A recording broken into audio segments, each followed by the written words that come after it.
कहानी के स्टार्ट में हम इस मूवी के लीड कैरेक्टर विल शॉ को देखते हैं। विल अपनी फैमिली के साथ एक हफ्ते की छुट्टियां गुजारने के लिए स्पेन में आता है और विल के पिता मार्टिन इसे एयरपोर्ट से पिक करने के लिए आते हैं। मार्टिन विल को वेलकम बोलता है और गले मिलता है और फिर वो दोनों अपनी फैमिली के पास आते हैं। इनकी फैमिली में विल और मार्टिन के अलावा विल की माँ लोरी, विल का छोटा भाई जोश और जोश की गर्लफ्रेंड दारा थे। वो सब मिलकर डिनर करने लगते हैं तो विल के फोन पर एक कॉल आ जाती है। विल अपनी फैमिली को बताता है कि मेरी कंपनी बैंकरप्ट हो गई है, इसलिए मैं पूरा हफ्ता यहाँ नहीं रुक पाऊंगा।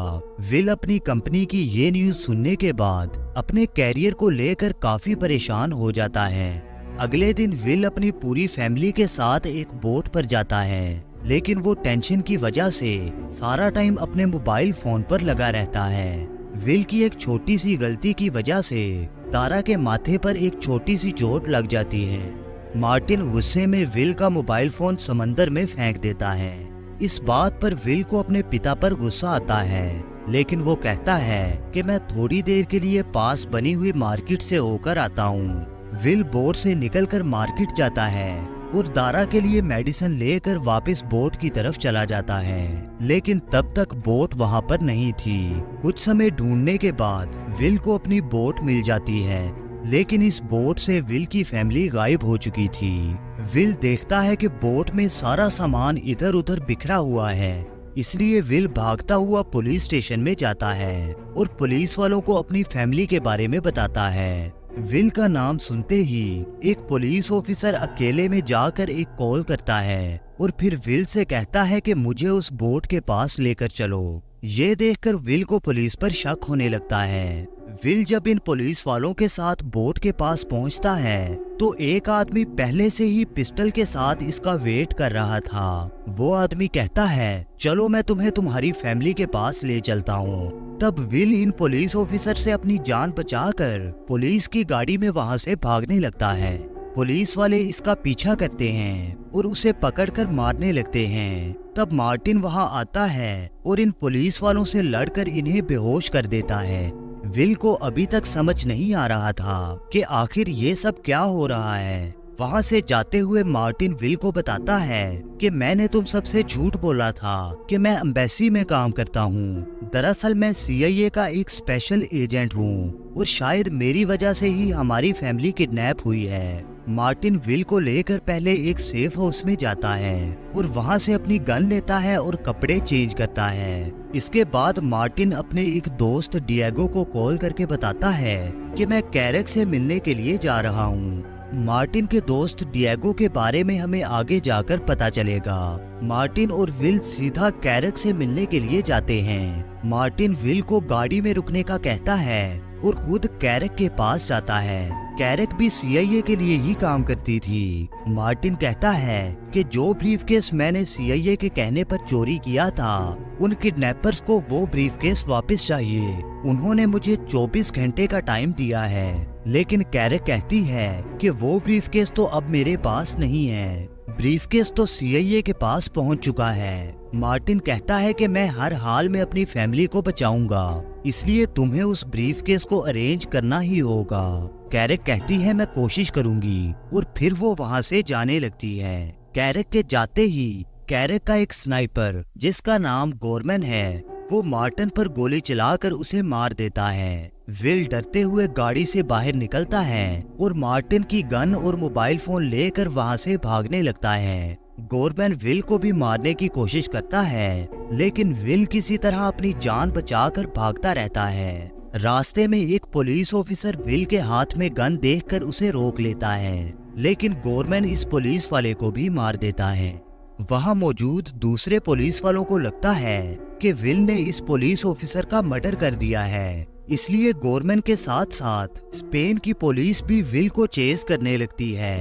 विल भागता हुआ एक बेसमेंट में जाकर छुप जाता है। वहां विल सोचने लगता है कि कैसे कुछ ही घंटों में इसकी जिंदगी बिल्कुल पलट चुकी है। इसके बाद विल ग्लासेस और शर्ट पहनकर अपना हुलिया चेंज करता है और अमेरिकन एम्बेसी में चला जाता है। लेकिन एम्बेसी ऑफिसर विल की हेल्प करने की बजाय उसे कहता है तुम्हारा अरेस्ट वारंट निकल चुका है, इसलिए तुम्हें एक लॉयर करके अपने केस पर फोकस करना चाहिए। उसी टाइम कैरेक एम्बेसी में कॉल करके कहती है कि मैं विल से मिलने के लिए आ रही हूँ। कैरेक वहाँ आकर विल से कहती है कि तुम्हारी फैमिली ढूंढने में सिर्फ मैं तुम्हारी हेल्प कर सकती हूँ। विल को अब यकीन हो चुका था कि एम्बेसी में कोई भी उसकी हेल्प नहीं करेगा और उसे ये भी पता था कि कैरेक ने ही उसके पिता का मर्डर किया है। इसलिए विल एम्बेसी से भागने के लिए कैरेक की गाड़ी में बैठ जाता है।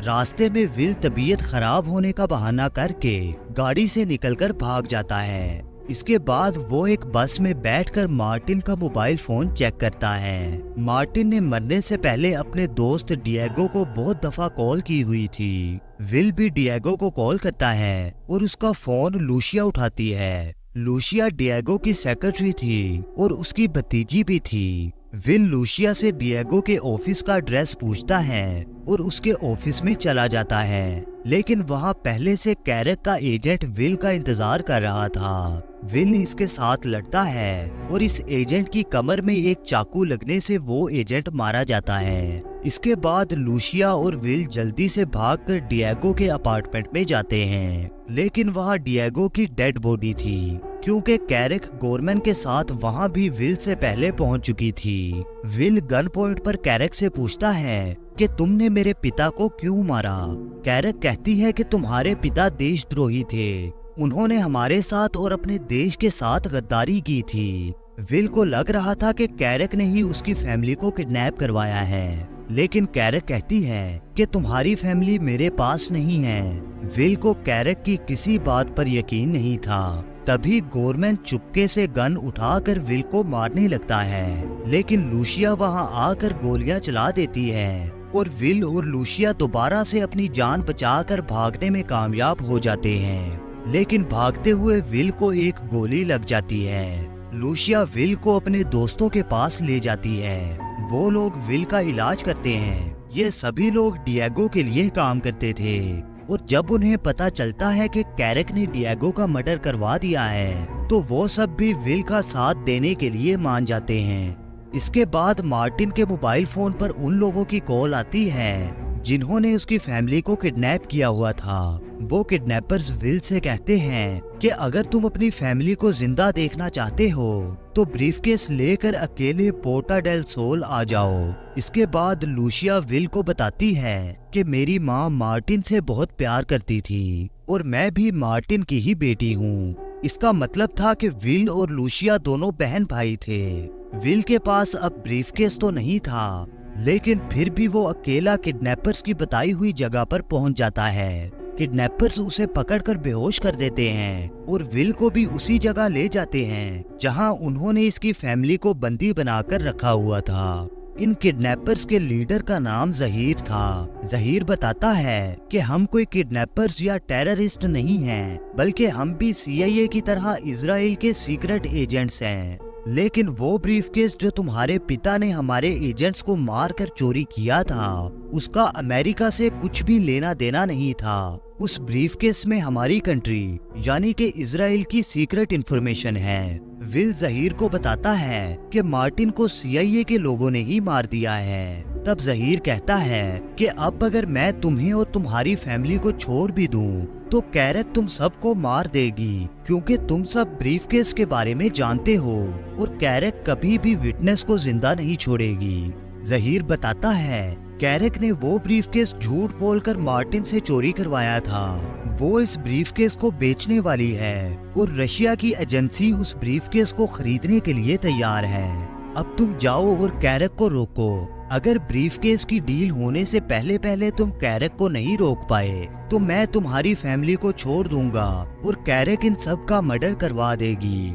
विल वहां से दोबारा लूशिया के पास आता है और उसे कैरेक की सारी सच्चाई बता देता है। लूशिया एक प्लान बनाती है और एक बार में अपना क्रेडिट कार्ड यूज करती है। गोरमैन इनकी लोकेशन ट्रेस करके वहां आ जाता है और लूशिया के साथी गोरमैन को पकड़ लेते हैं। वो लोग गोरमैन को मार मार कर उससे वो लोकेशन पूछते हैं जहां कैरेक उस ब्रीफकेस की डील करने वाली थी, लेकिन गोरमैन बहुत ज्यादा मार खाने के बाद भी विल को ब्रीफकेस की डील के बारे में कुछ भी नहीं बताता। तब लूशिया दोबारा से एक प्लान बनाती है। उन्होंने गोरमैन के हाथ सिर्फ टेप से बांधे हुए थे। वो गोरमैन को भागने का टाइम देते हैं और फिर इसका पीछा करते हैं। साथ ही साथ इजराइल के एजेंट्स यानी के ज़हीर के लोग विल और लूशिया का पीछा भी कर रहे थे। गोरमैन इन सब को सीधा कैरेक के पास ले जाता है। कैरेक उस टाइम रशियन एजेंसी के साथ ब्रीफकेस की डील करने ही वाली थी, लेकिन जैसे ही उसे शक होता है कि कोई और भी यहाँ आया हुआ है, तो वो रशियन एजेंसी के लोगों को मार देती है और ब्रीफकेस और पैसे लेकर वहाँ से भागने लगती है। ज़हीर के लोग वहाँ आकर सबसे पहले गोरमैन को मारते हैं और विल इसकी चलती हुई गाड़ी से ब्रीफकेस निकाल लेता है। कैरेक विल पर गोलियां चलाती है, इसलिए विल को ब्रीफकेस छोड़कर छुपना पड़ता है। कैरेक इस ब्रीफकेस को लेकर अपनी गाड़ी में भागने लगती है और इस दफा विल और लूशिया कैरेक की गाड़ी को चेज करने लगते हैं। विल काफी समय तक कैरेक को रोकने की कोशिश करता है और आखिरकार इन दोनों की गाड़ियां उलट जाती हैं। कैरेक अपनी गाड़ी से ब्रीफकेस लेकर निकलती है और विल को मारने के लिए उसकी तरफ अपनी गन पॉइंट करती है, लेकिन इससे पहले कि कैरेक गोली चलाती, ज़हीर पीछे से आकर कैरेक को मार देता है और अपना ब्रीफकेस उठा लेता है। लूशिया उस समय बेहोश हो चुकी थी।